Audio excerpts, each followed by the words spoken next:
religião, tem uma igreja, tem uma comunidade religiosa, mas e preenche todos os requisitos da religião. Mas lá no fundo ele não está arrependido. Então, sem arrependimento, não há perdão. E sem perdão não há salvação. E todos nós, como pecadores, temos em nós o pecado. Todos nós somos pecadores. Quem sabe que tem pecado já está pecando, né? Diz a palavra. Quer dizer, todos nós somos pecadores, temos pecado. E este pecado é que é a causa raiz de todo mal em nós é o pecado. O mundo que temos hoje está só por falta do arrependimento. Arrependimento de quê? Do pecado que ainda está. As pessoas amam mais o pecado que as suas próprias vidas, muitas vezes. Então, se a situação do mundo é essa, vivendo em pecado. Então eu quero ler um texto, está em Romanos 5,12, diz assim. Depois leu 3,23 de Romanos. Não precisa comer a Bíblia não, só escutem.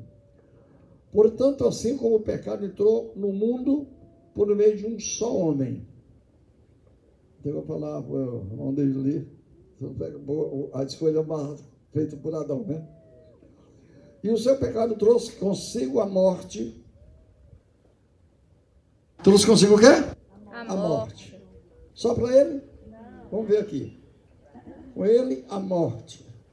Assim também a morte se espalhou por toda a raça humana. Porque todos pecaram. Todos pecaram. Vai alguém dizer agora que não tem pecado? Tem um livro que diz assim: no céu não entra pecado. É real.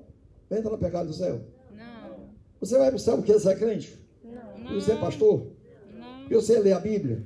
Porque você ora? Porque você canta? Porque expulsa o demônio? Porque cura enfermo? Porque vai para a vigília? Porque faz o bem? Se não é no céu o pecado, não vai para o céu. Romanos 3, 23 diz o seguinte: porque todos pecaram e estão afastados da presença do Eterno. Olha o que o pecado faz na vida da pessoa. Afasta ele do seu Criador. E quando afasta ele do Criador, o Machado disse lá em João 5, João 15 assim: sem mim nada vocês podem fazer. Em relação aos céus, em relação à vida eterna, em relação comigo com a luz, com o bem, você não pode fazer nada se não tiver o Eterno na vida. Ele disse: sem mim vocês nada podem fazer. Verdade. Então, é algo conhecido por Deus e das religiões, vendo essa situação da humanidade, tomou a devida providência em favor da humanidade. Lá em Jaquel vai dizer que o Eterno não tem prazer na morte do que morre. Ele não tem prazer na morte do ímpio. Quem é o ímpio? O ímpio é impuro. O pio é o puro, o ímpio é o impuro. Mas ele não tem prazer na morte do ímpio. Mas todos morrem porque são ímpios. São impuros. Têm pecado. Por que nós somos uma raça doente?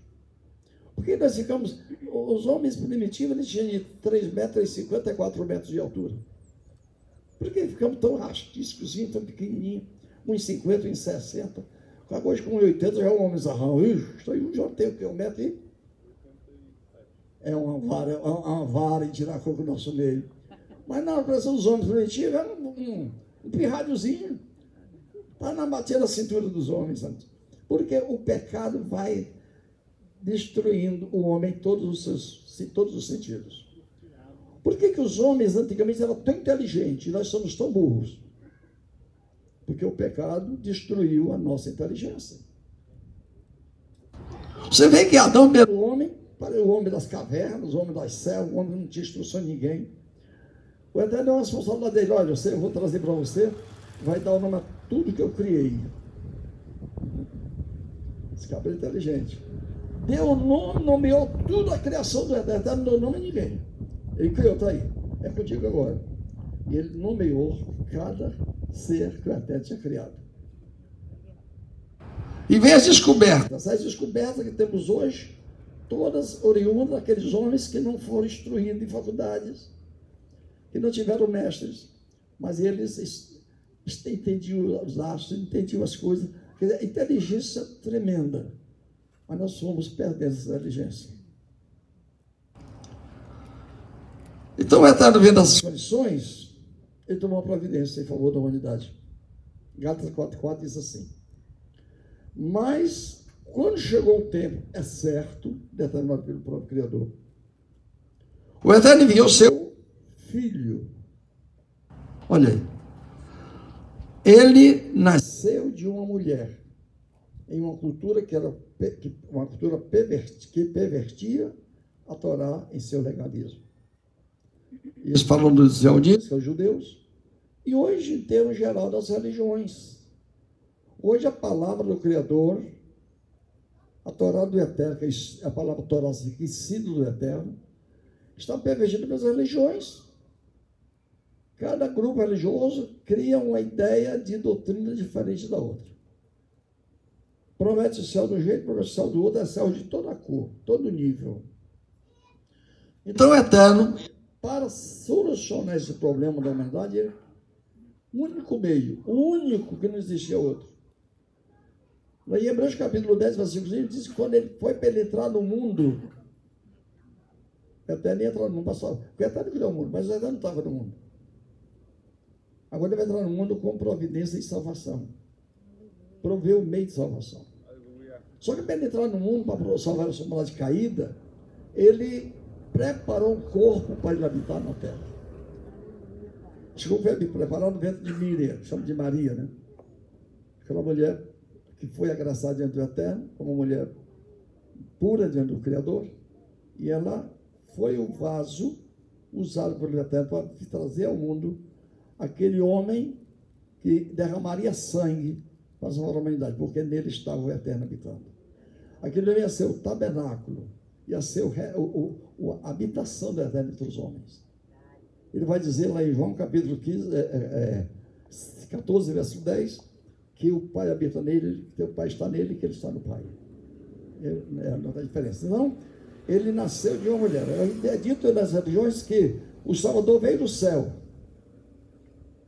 O Salvador, o Mashiach, não veio do céu. Esse que chamam de Jesus Cristo não veio do céu. Ele nasceu de uma mulher, sem pecado. O único homem nascido na terra sem pecado. Porque dentro da norma das coisas, conforme o Eterno tinha criado, o homem ia nascer mediante o ato sexual praticado entre o homem e a mulher. Ou vai multiplicai, habitai, crescei e povoai a terra. Agora nasce um homem sem o ato sexual praticado. Porque ali era o Filho do Altíssimo que vai nascer agora. E aquele filho é chamado Filho do Eterno, Filho do Altíssimo, chamado Filho de Deus nas religiões, e ele ia trazer para nós a redenção por meio do seu sangue. Por que o Eterno precisou deste corpo para derramar o sangue dele para salvar a humanidade? Porque na Torá dizia o seguinte: quase todas as coisas se purificam com sangue, sem derramamento de sangue não é remissão de pecado.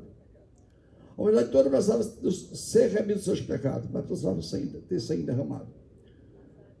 O Eterno é Espírito. Em João 4, 24 diz que o Eterno é Espírito. Espírito não tem cor, não tem sangue para derramar. Como então o Eterno remeria a humanidade se ele é o único Salvador? De Isaías 43, versículo 11, ele diz que é o Salvador único e não tem outro. Aleluia. Então ele tem que salvar a humanidade porque ele é o Criador, ele é o Salvador, ele é o único. É verdade, pai. Então uma providência. Por vezes, criou um corpo, preparou um corpo humano com sangue para derramar a favor da humanidade, como sacrifício pelo pecado. Um pecado tão tremendo que levou a este ponto, né? Então agora ali vai vir da mulher um homem puro que vai derramar seu sangue para salvar os humanos impuros. O justo morrendo pelos injustos. Muito bem. Aí aparece João Batista, o Yohana, o emissor. Lá em Mateus 3,1 ele diz: e naqueles dias foi chamado Yohana, o emissor, que é João Batista, conhecido, né? E anunciava no deserto de Eudá, como Judá, dizendo: arrependam-se,